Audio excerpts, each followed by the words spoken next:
This transgender woman from El Salvador was tricked by IC agents and lured outside to be arrested. Please watch. It seemed like a simple request by a California parole agent in Montebello. I just need to sign that I've been here and I go and that's it. But it turned out to be a ploy designed to lure Natalie Marinero out of her home and into the custody of ICE agents. You know, it's hard to find the words to say how the government called here and tricked Natalie and lured her outside and had ICE waiting for her. Folks, just to be clear, yes, immigration and customs enforcement, or what we refer to as IC, agents can use deception and trickery to gain entry into your house, apartment complex, and such to obtain information, or even try to trick you in public settings like they did to Natalie here. All right, so continue. It happened on Sunday, January 26th, shortly after 10 in the morning. Natalie, a transgender woman from El Salvador, was living at a New Way of Life, a facility for formerly incarcerated women. Susan Burton is the founder. For parole to call her and say, come outside and sign papers, and then have ICE waiting for her. Just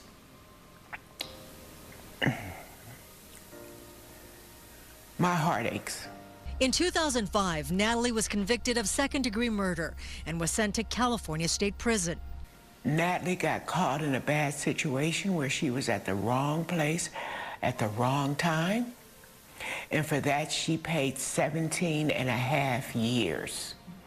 She paid her debt to society.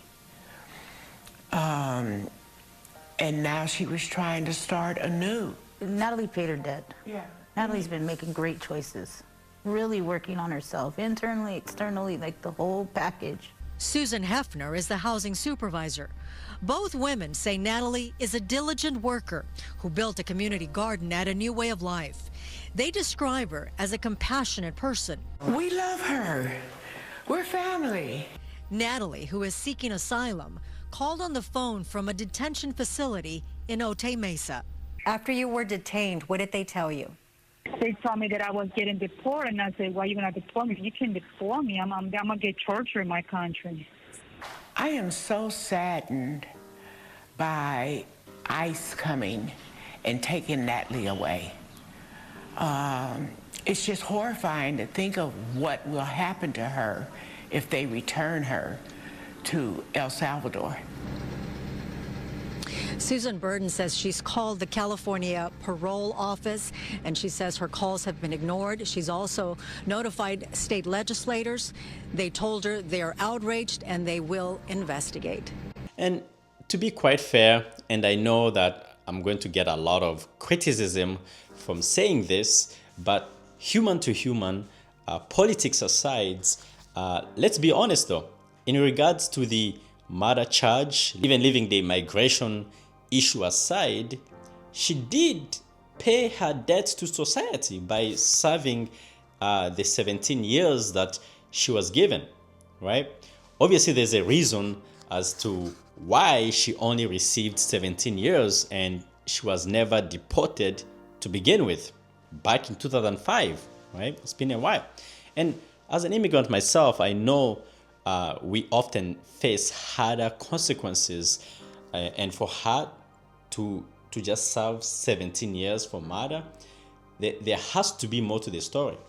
I tried to research and find out the details of her murder case, but I couldn't find anything. She might have maybe changed her name or something,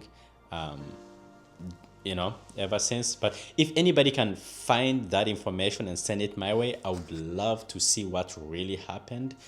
And also, and for the folks who say, oh, she's still illegal. Well, she's an asylum seeker, right?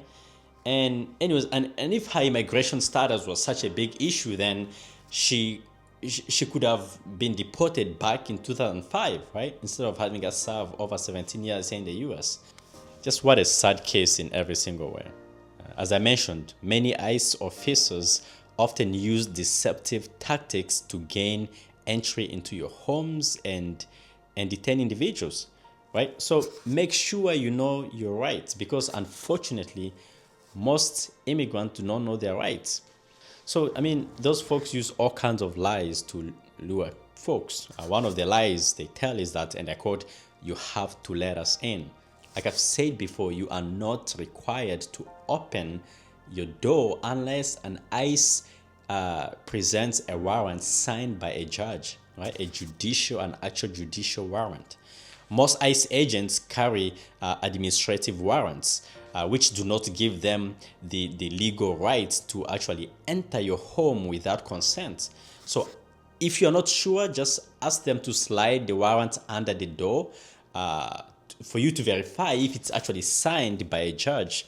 And if it is, then cooperate. If not, just stay silent and they'll eventually leave. If they force themselves in, and like I say, please just make sure that you cooperate. Don't fight them. Just let it be and try to call a lawyer as soon as possible. The second lie they usually use is that we just need to ask you a few questions. With this, they're basically trying to gather information to be used against you. So do not say anything unless you have a lawyer present. The other thing they might also say is that if you do not open the door, it will be worse for you. Please don't get intimidated. Record them if possible, but like I always say, please be respectful and do not fight back. Don't get into fights with them. That's my point. Anyways, thank you guys for watching, and until next time, please stay safe.